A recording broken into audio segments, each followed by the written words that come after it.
And I was bullhorning, and Richard N. Haas, head of the CFR, came out, and if looks could kill, I'd have been lying on the floor. And we shut him down. And Jim Tucker, who's learned how to go check in a few days before, talk to the bar, talk to the staff, and say, you're going to hear a lot of evil discussed. I know you've been threatened with your job if you speak or give me any paperwork or documentation. But you're going to hear this evil. I know you're going to refuse now, but you're going to hear this evil, and you're going to want to give me information. And they always say, no way. And then they hear world government, enslave the public, bankrupt everyone.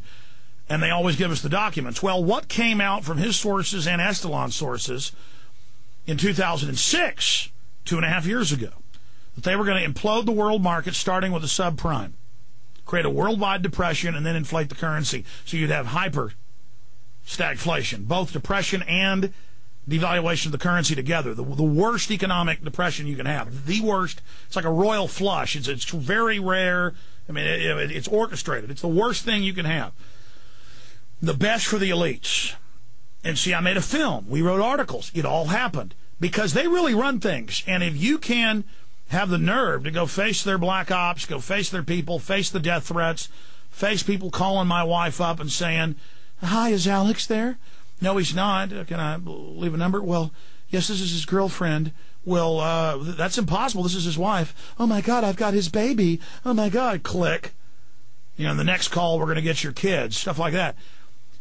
I mean, I'm not tooting my horn, but we need your prayers and support. So does Lindsey. I mean, he gets death threatened. I get death threatened. We go bullhorn the world leaders. I mean, we're there fighting them for you. All we ask is for you to wake up and stand up. We should all pray for Lindsey. And I tell you, I'm greedy for him. I mean, I covet them. I need your prayers. I know it's real. I know God and the devil are real. And I know this stuff's happening, and, you know, we're into something big and deep. And whether you like it or not, you're all part of it, whether you live in denial. Pastor Williams, continue with the basic breakdown of what we're facing.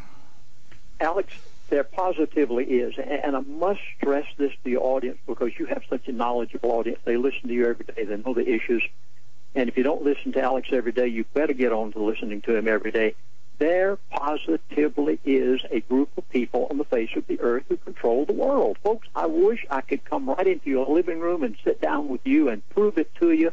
35 years of living this story since I was shocked into reality when I lived with these people for 3 years.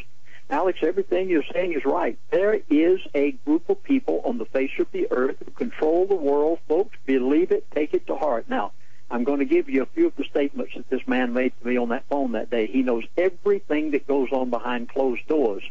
Please take it to heart. Number one, America will see a financial collapse. And I said to him, are you talking about a depression? He would not let me use that word. He said it is going to be a financial collapse. Have you noticed that they say still not admitting that we're in a recession? What a joke. So this man basically did the same thing. He said a financial collapse. He wouldn't use the word, but he said it is going to take years to come out of it. His second statement, America will be kept dependent on foreign oil. I don't care which president who gets in as president. You will not see the North Slope of Alaska opened up. You're not going to see that big oil field in Montana and North Dakota opened. We are going to be kept dependent on foreign oil and our money going out of this country. The next statement, the standard currency of the world is crude oil, not the American dollar. They could care less about the American dollar anymore. And notice that the euro is giving problem. And just the other day, Iceland declared bankruptcy. And now, as of 2 days ago, Switzerland is in trouble. Would you believe this? I just heard it for the first time yesterday. It has actually come out that the one country in the world that is known as a banking haven for everybody, Switzerland now could possibly be the next country in the world to declare bankruptcy. Take these statements to heart. It is not a conspiracy. It is an agenda on a group of elite people. They know exactly what they're doing. And just because of this man calling me out of respect, well, it was not out of respect that he called me. He called me out of threat. But then finally, out of respect of what happened on the Trans-Alaska Oil Pipeline, he said, Chaplain, I'll be glad to tell you these things. And he did.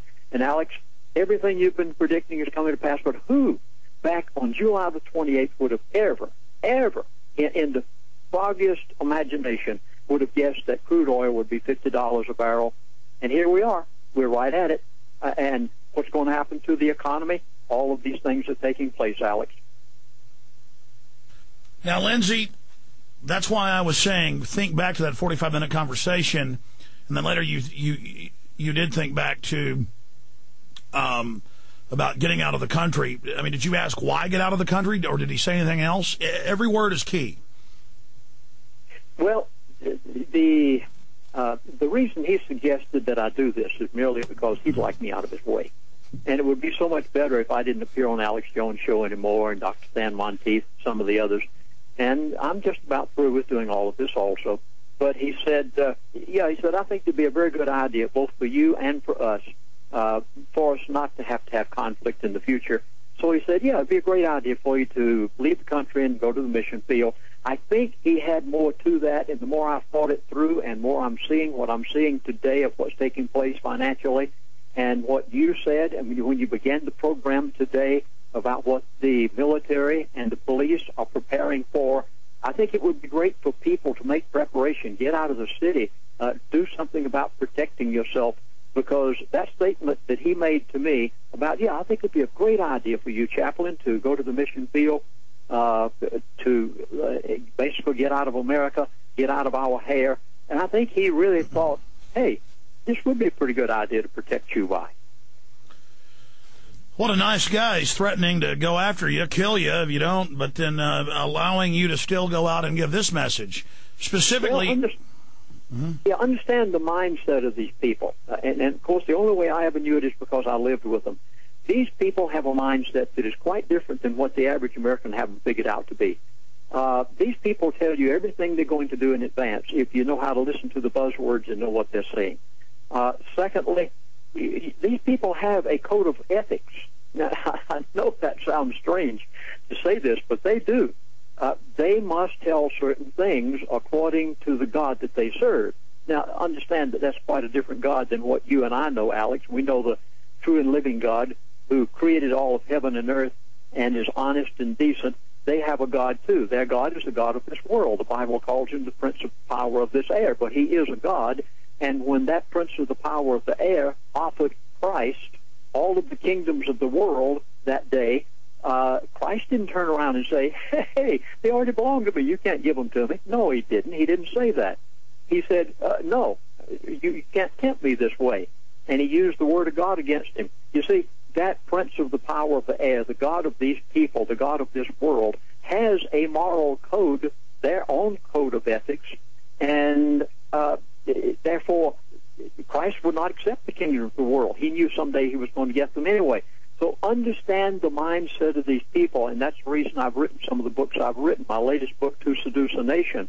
Oh, you've got to know it. Let me read you just one right here out of To Seduce a Nation. It was by Thomas Jefferson, one of the signers of the Constitution. He said, if the American people ever allow the banks to control the issuance of that currency, first by inflation and then by deflation, the banks and corporations that will grow up around them will deprive the people of all of their property until their children will wake up homeless on the continent their fathers occupied. Oh, my goodness, those founding fathers saw this, knew what could take place.